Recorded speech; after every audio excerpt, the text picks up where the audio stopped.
So welcome to the Second Chance to Make a Good First Impression webinar. It is being presented by Jimmy Stegall, MBA, CDT, and we will begin the webinar shortly. And with that, it is my pleasure to introduce tonight's guest star, Jimmy Stegall. He is a seasoned dental lab operations and management executive with more than 43 years of teaching and clinical experience in the US and Canada. He is a published author and has assisted in research projects with dentists, universities, and manufacturers. After a successful 35-year career helping to build and lead a large dental lab in South Carolina, Jimmy is now a national procedural solutions specialist, say that 3 times fast, for Dentsply Sirona, where he has provided more than 400 clinical and laboratory education events. As a key opinion leader, teacher, and trainer, Jimmy has demonstrated a history of providing relaxed, informative, results-oriented strategies and techniques to dental practices and labs throughout the U.S. And with that, it is my pleasure to say, take it away, Jimmy. Thank you, Jessica. You always make me feel good. I'm happy to be back with you. It's been a while since we've done one together, but it's exciting to me to be able to talk tonight about a different topic, right? It's obviously a very important topic because it all starts with an impression, and near and dear to my heart because, you know, running the lab for that long, it was kind of the mainstay. So I made it a point to get educated and learn how to manage the materials and get better with the materials and find out the right materials, and worked with a couple of dental schools as well. And you know, this is where this program came from. We compiled it into, you know, kind of a summary of the things that we need to look out for and, you know, what will.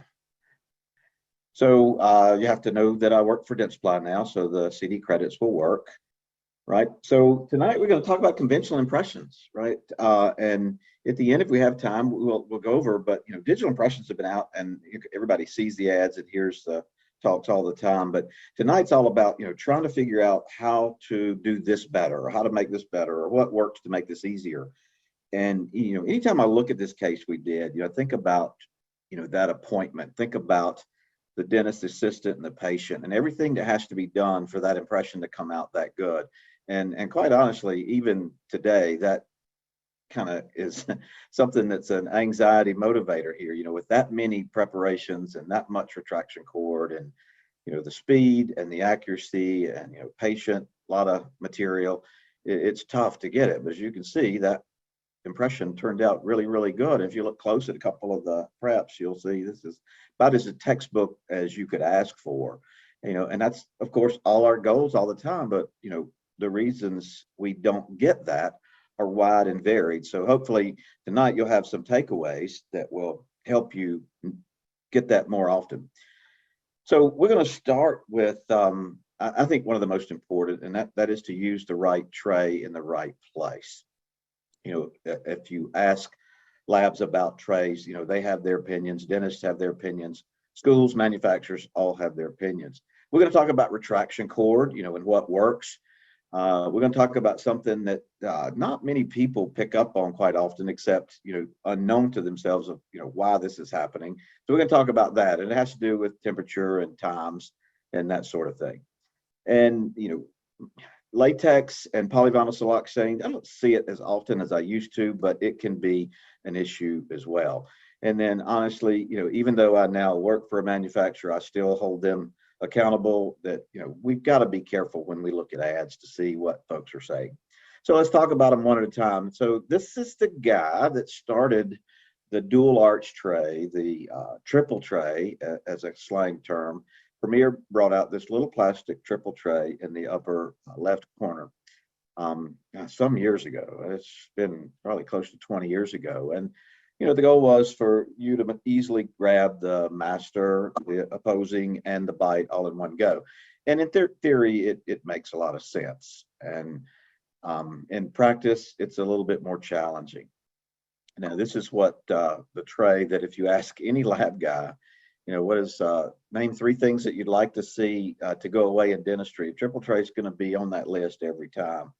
And the reason being is that we experience in labs a higher remake or redo of crown and bridge cases when this type of impression tray is used. Now, I tell lab guys all the time, this is not going away. This will never go away because it makes things easier in the practice. If you're using traditional impression material and you've got a single molar, and this is, I would choose it as well. But what we're going to talk about is using the right tray at the right time. So the designs have gotten better, but when we see the impressions in the lab, these are the things that are red flags to us. So I look at, the impression on the upper left, and the thing I notice first is the white plastic tray showing through the impression material right at the lingual margin. On the bottom picture, I see the plastic tray showing distal of the molars, and most importantly, both molars are prepared. To me, a plastic triple tray and the most posterior tooth prepared or teeth prepared is a big no-no. These things are not good at capturing an accurate bite when you have the back two teeth prepared. The one on the far right, obviously there's a little distortion distal, but the white plastic again showing through. So what happens is that when the patient bites through and they hit that plastic, the plastic is soft, the trays are flexible, and the tray will likely distort. And so it distorts, the patient is holding still for a bit, and when you take it out of the mouth, the plastic has memory and it goes back to where it was, thus compressing the material, making the impression of the preparation inaccurate.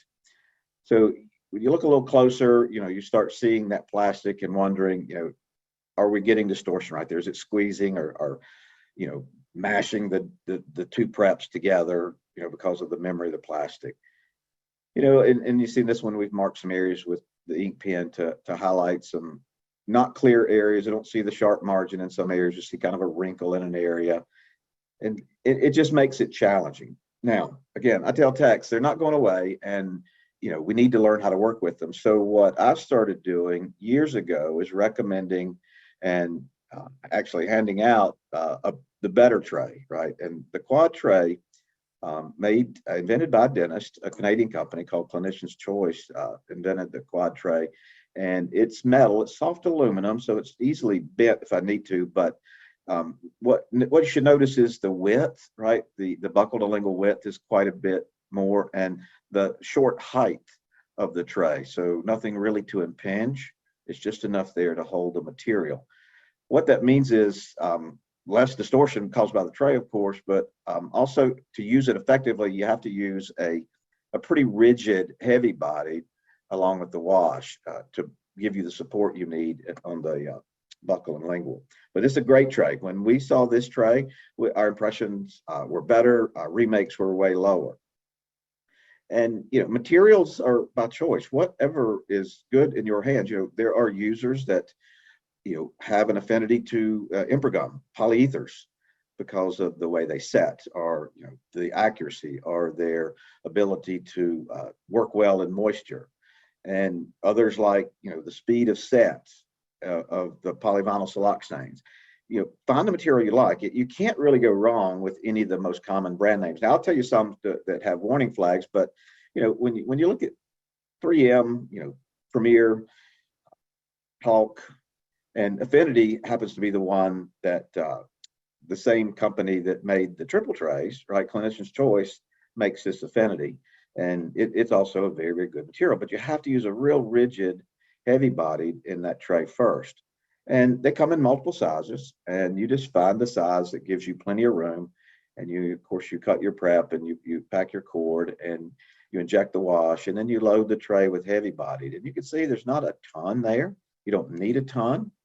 And there's not a lot of stuff to get in the patient's way, and not a lot to get in your way either, so that you can see that the patient is fully occluded. So it's much easier to take a bite here, which is a number one problem in plastic triple trays. It's very hard to get an accurate bite. But we have great results with this material, great results with these trays. Charleston, South Carolina, clearly I'm from the South, and this is one of my favorite places. Like I said, we'll go down twice a month and work with the residents at the dental school. And, both my kids went to college down there, so we love that city. Now, that's really, there's really no need to talk about full arch trays because they're obviously you want a full arch tray that's sized right, but any plastic disposable tray is fine. Metal trays are fine. There's nothing wrong with it. So we don't really need to call out, this is a bad full arch tray.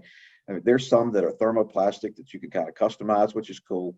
But full arch trays is always the first choice. But when you have a single unit like this one, a dual arch tray is easy. I get it. But I will tell you this, and I monitored everything in the lab, and we did about 150 crowns a day. Anytime the most posterior tooth is prepared with a dual arch impression tray, the remakes or the crowns returned for occlusal errors was double the normal. So it's not your fault. It's not our fault. It's not, well, the tray's fault. I guess we're gonna blame anybody. Let's blame the patient because it is so hard to occlude and stay occluded in the right place when your back tooth is prepared.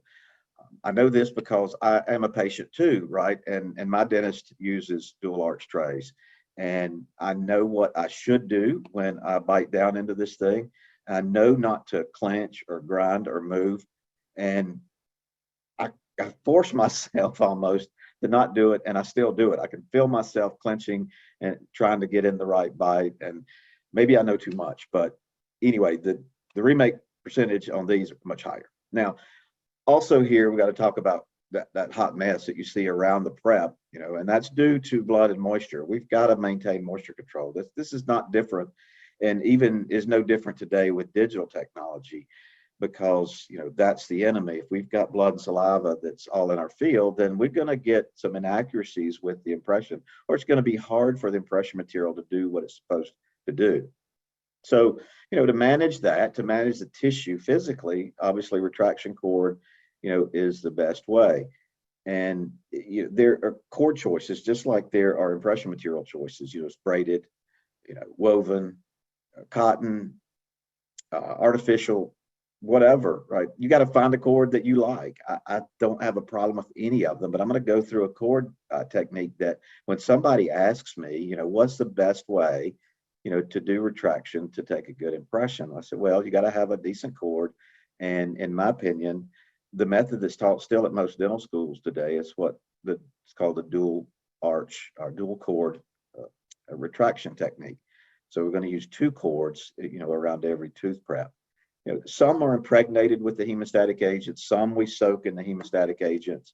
Again, it all works. So let's talk about the chemistry for a second. And, this is one of the most common out there. But honestly, there's research to indicate that any of the major hemostatic agents work, right? They do what they're supposed to do. And so again, it's a preferential thing. Do you want the one that really stops the bleeding quickly, but it stains and it's a challenge to deal with, or the other one that you have to work a little bit? I don't think that matters. I think the secret to stopping the bleeders is the delivery method. And go back one slide, and if you look at the bottom left, right, that's pretty common way, right? We soak that cord in some hemostatic agent, and then we pack it around, and then we may pull it. Well, there is a better way. If you're not using this syringe, right, and Ultradent is a fantastic company, and of course they make a Stringident, and I'm not a paid person by Ultradent by any means, but this syringe, and more importantly, the tip of this syringe, they call this the Dento Infuser tip. I think this is one of the best inventions for sulcus control ever made. And I honestly believe that it works with any hemostatic agent on the market. So you buy the empty syringes and you buy the Dento Infuser tips and put whatever hemostatic agent you want. The secret is that tip. That tip is just a little brush that the material flows through as you inject it, and you use the brush in a scrubbing motion, right? Again, whether it's a traditional hemostatic agent or one of the gels, and we know the stuff works. We know we get control of the bleeding. So it's a simple rub the brush around the sulcus 2 or 3 times, right? And it's going to look clunky and messy, but it is absolutely amazing what happens. And of course, the hemostatic agent is critical, but the brush is the most critical part.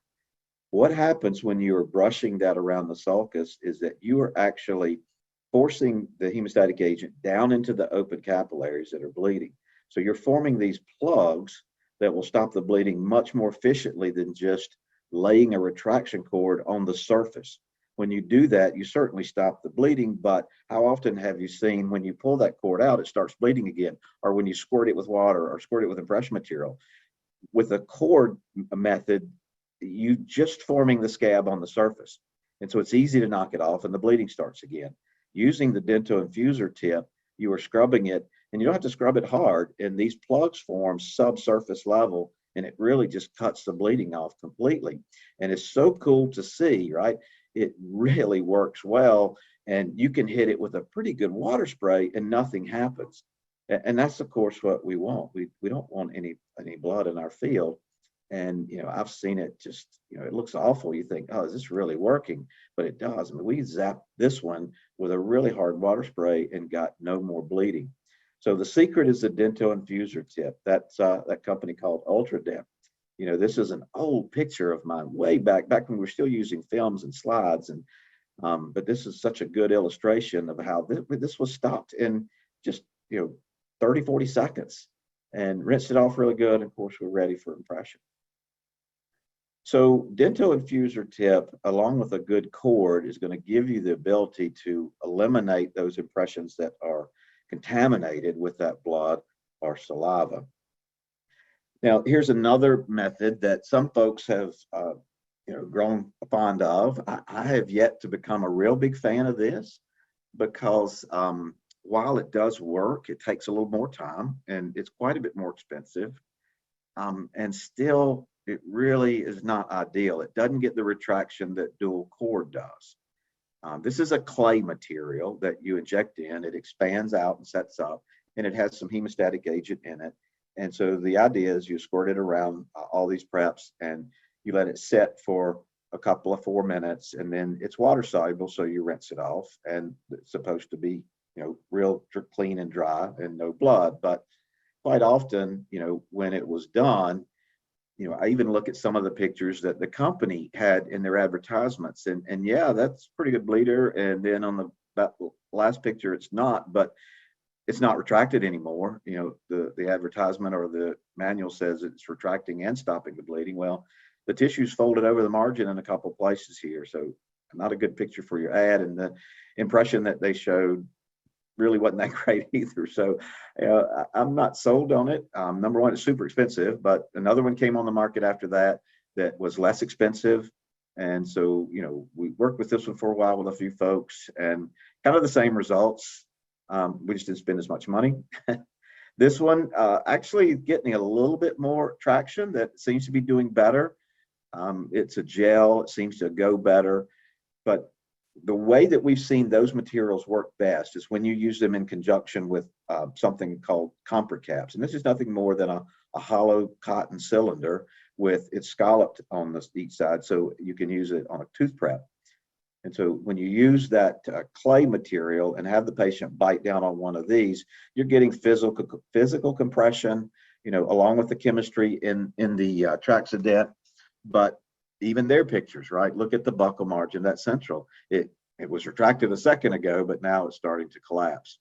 So again, they work, right? There's obviously no more bleeding going on here, healthy, but it's not a super retraction. Matter of fact, one of those products, I don't remember which one, I got tickled because their instruction booklet inside, the big thick one that we hardly ever read, but going through it, I saw a statement that said, works best with a small retraction cord. And, I laughed at that because all their ads had said no more retraction cords. Well, at some point you get bleeders and you get, okay, look, we got to make this easier. So the electrosurge or the lasers is kind of becoming the better trend. My dentist used on me once, not for bleeding, but for retraction. Just couldn't capture a margin on a molar well. So, he took the laser out and did a little bit of surgical removal. And of course, that always works. And a cool way to use your lasers.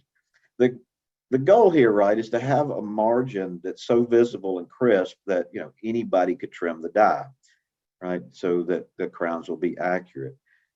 If you go in most any lab, and if they let you start poking through pans, and you start looking at models, stone models that have been poured that day, you might be surprised at the number of models that you don't see like this. Right, it's pretty common in my lab that probably 2/3 to 3/4 of my stone dies did not look like this all the way around. Right, maybe a half around or some around, but it's pretty common to see a margin covered up all the time. So how do you avoid that? And when I saw one like this, I always called and asked. You know, I did something called an impression audit at the lab every year, where I stood at the door and I counted every impression that came in. I looked at the material type and coded it. And so I know, what we got most of, and then, would look at the stone models afterwards. And my goal was to try to give information to my customers about what impression materials seemed to be working. And after all those years of doing that, what I discovered was it never was the material. It really is not the material. It is your hands that make this happen. And when I would see this, I would always call and even go visit. So I spent a day with this guy and said, I want to know what it is you do, because every one of your impressions look like this. And he said, oh, that's easy. I do the double cord technique that I was taught in school, 20 years ago. And I said, I see. So I get it, right? What the double cord is about, using two cords, right? A smaller cord in the deep part under the margin and a larger cord on top. And then you pull the larger cord right before your impression, but you leave the small cord down in the sulcus. And it just makes that tissue stand up out of the way. And it does it every single time. So this is, to me, the number one technique for retraction. And again, I don't really care what kind of cord it is. It works with any kind of cord, whatever you're comfortable with. So I'll walk you through a simple case of this guy's, and preparation. And he pulled open his drawer, and what I noticed in his drawer, where his cord was kept, that I bet he had 12 sizes of cord. And I said, why so many? He said, well, I go by the sulcus, I go by the tissue, how tight it is, how loose it is. And, I want to get a cord in there's pretty tight. And, I don't want any looseness around it. And so I will pick the two adjacent sizes, like the 1 and the 2, right? And again, I'll put the smaller cord in the bottom and the bigger one on top. But sometimes I might need a 4 and a 5, depending on the tissue. So the key is you put your smaller cord in and you cut it short enough that you don't have a tag, right? It stays in the sulcus, and it's going to stay in there during the whole impression procedure. Right, so there's the first cord packed, and we're starting to see good retraction. We can see the margins all the way around. But if we were to pull that, the tissue would collapse. So the larger cord goes on top, and there's always a tag. Right, this cord is going to come out right before the impression material is injected. Now, this guy used a heavy-bodied, light-bodied, and he liked polyvinyl siloxane. I think polyether would work just as well. And that top cord has got to come out of the sulcus, immediately before the light body goes in. He stressed that. He said, watch. And there were actually 2 assistants in the room. He says, we bring an extra assistant in at impression time. And one is there to just mix the impression material and load the tray. The other one is chairside with retraction, suction, and she's the one that pulls the cord. So what happens is the assistant hands the gun over. The other assistant sitting chairside will grab the cord and begin to pull it, but not before the dentist gets in the mouth with that intraoral tip on the end of the mixing gun. And they're in the sulcus together. And that cord no quicker comes out than the impression tip is chasing her around the sulcus. So the impression material is being laid in as he's pulling the cord out. Makes sense. And, and then, of course, the other assistant's getting the tray loaded, and you're ready to go seat the tray. So when it comes out, you start looking, that looks really good. And that's exciting. And you may notice the cord, right? You can see here that I can see an impression of the cord. Quite often, the impression cord at the bottom will come out in the impression material. And I tell folks all the time, don't worry about removing that. The lab guys know how they want to do it and when they want to do it. Most of us will pour stone in that impression and let that cord be buried in the stone. And then as we trim the die, it'll start to flake away. We'll get it out of the way then. So leave it in there, right? Don't worry about it. The only time I would worry about that cord is if it somehow the bottom cord was folded over the margin, but it should be well below the margin. So that typically didn't happen. But, you look at that impression, you're like, this is awesome, right? Anybody could trim that die. But this guy trimmed his own dies, which was okay, right? If you guys know where you cut your margins. And other than some flakiness in other areas, which is a moisture thing, crisp, clear, sharp, very happy with that. So these are some other images of cases done with the double cord technique, right? Good preps, got everything, the bleeding stopped, moisture's controlled now. So double cord, first cord goes in, second cord goes on top, and you can see the resulting impression. So this is a gorgeous picture of Defusky Island where Jessica used to live, and I used to go visit to play golf. I love my state. Come see us. All right. So if your impressions don't look like that all the time, typically it's because you look at them and you see, pulls and runs and drags and maybe bubbles or voids. So if it's not moisture contamination or blood contamination, it's typically that. And why do we get those things? We get those things because of setting time. Impression material has a limited amount of time before it starts to set and then when it's set. And here's the saddest part of this, and this is one of my pet peeves in dental manufacturing still to this day, how folks that make impression materials for a living, they tell us these working times, right? You've got 3 minutes, you've got 4 minutes, whatever they tell us. And if you look at the test, most every single one of those were tested at room temperature, right? And I don't get that, right? I never understood that. They ought to be testing at mouth temperature because none of you take an impression at room temperature. And so that's just not fair because we all know what happens when you warm up impression material, right? It sets quicker. So that's why the trend started a long time ago, keeping impression material in the refrigerator and all those things. And it's more amazing than I ever imagined. I started asking folks and looking up studies, and I'll show you one in a second. But so you think the answer is just chilling it? Well, that can cause as much problems or create as much problems as it being too hot, because by chilling the material, you're going to change the flow dynamics through the mixing tip or mixing gun. And sometimes when you do that, it doesn't mix properly. The chemistry is not correct. And we will affect the setting of the material, again, a different way. So we've got to be careful. Ideally, impression material is used at room temperature when it goes in the mouth, but it has the chemical properties that it gives us the time we need. So if you're going to chill your impression materials, here's my recommendation. Get it out a little bit for the appointment. Not long enough that it's going to come back to full room temperature, but get it out at least maybe an hour before the appointment, because too cold of material can be it's not going to set completely problem.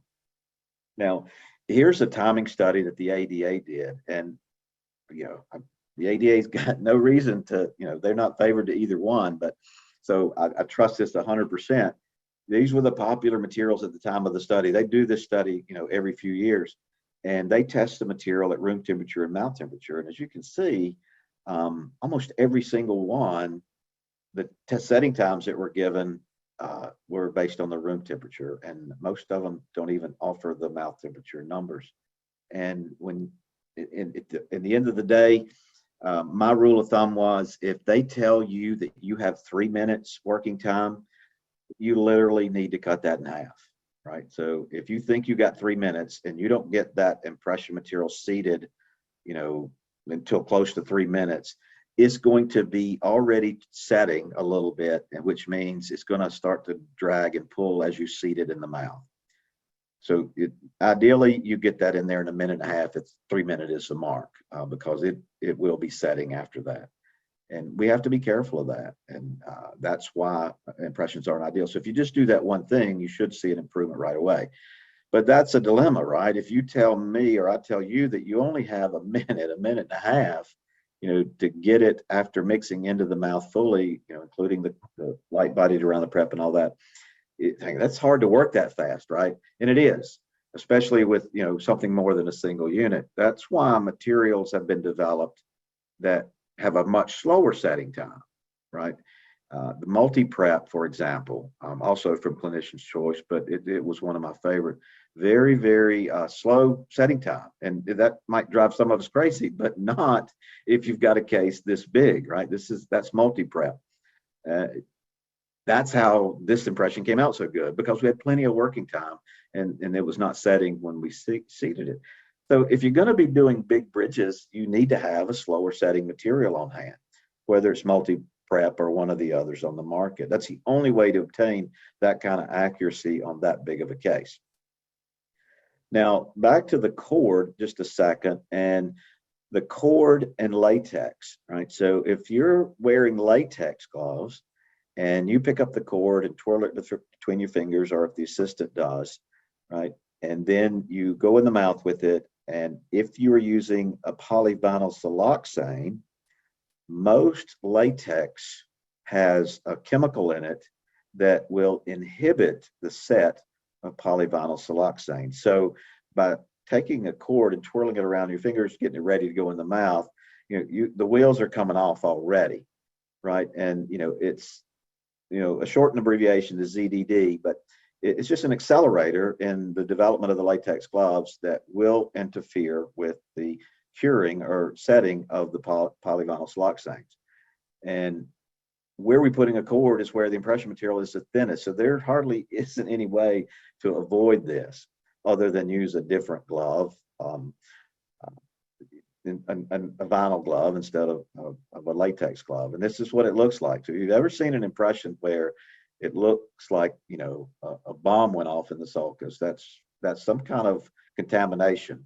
And yes, it could be hemostatic agents. Some hemostatic agents and some impression materials don't act well together, but this is a latex glove thing. It's very clear. We got pretty good at recognizing that, especially with polyvinyl siloxanes. And you can see that because after pouring, the impression material is now embedded in the stone. And what you may not know about this particular look is that margin, anywhere you see the purple impression material, that stone is not really set.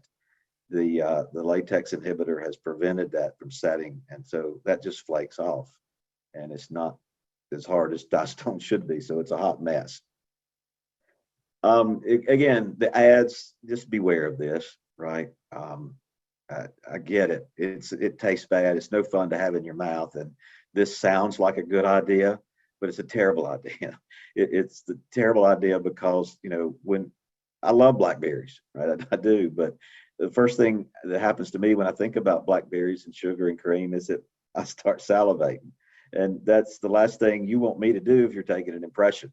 So I don't want the impression material tasting like blackberries, because you're going to create more work for yourself controlling that saliva. Some of the ads are just, make you want to scratch your head, right? And this company says, look, what is important about impression material is the flow, right? What happens below the surface. That's true, right? And you read through the stuff and say, it's all about the flow. And they even say that flow is the single most important feature of your impression material. And I'm thinking, wait a minute, isn't accuracy most important, right? A replication of what's in the mouth. But okay, you're going to ride, your wagon on flow, right? And so how do you measure flow in an impression material? I don't know if you've seen this before, but it's called the shark fin test. This is how folks typically want to know how well our stuff flows. And to kind of simulate a sulcus, they have this mold, right, that you squirt the material into and see how it flows down into that mold. And that mold just happens to look like a shark fin. So these guys, squirted their material in the shark fin, and my goodness, it went way down in there before, it quit flowing and started set up.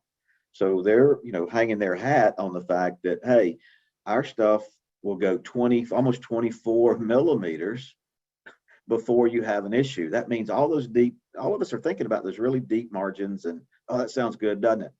Well, I don't know that this means anything. It sounds good, and it's a good ad. It's very smart marketing, but I don't think it means a thing. And number one, how many of you are going to have a 24 millimeter pocket, right?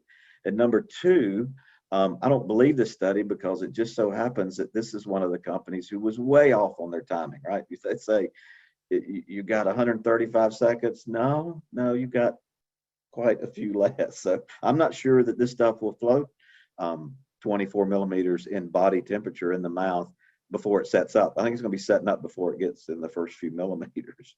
So not a fan.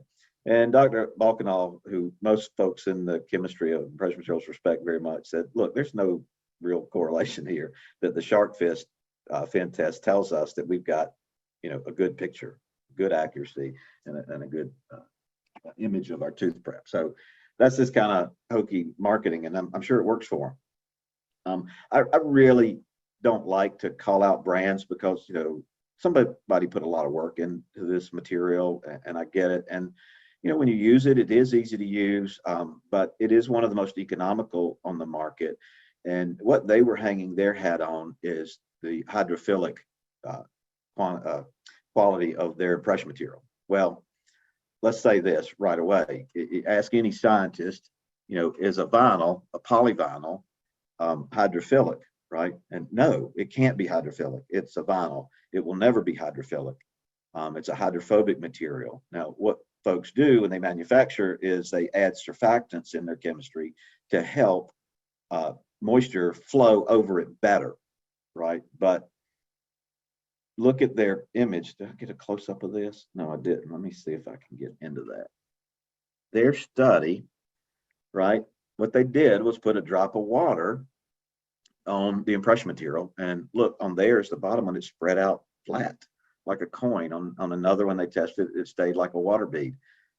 And I said, that's a pretty impressive image, right? Makes you think that the saliva is going to flow over it.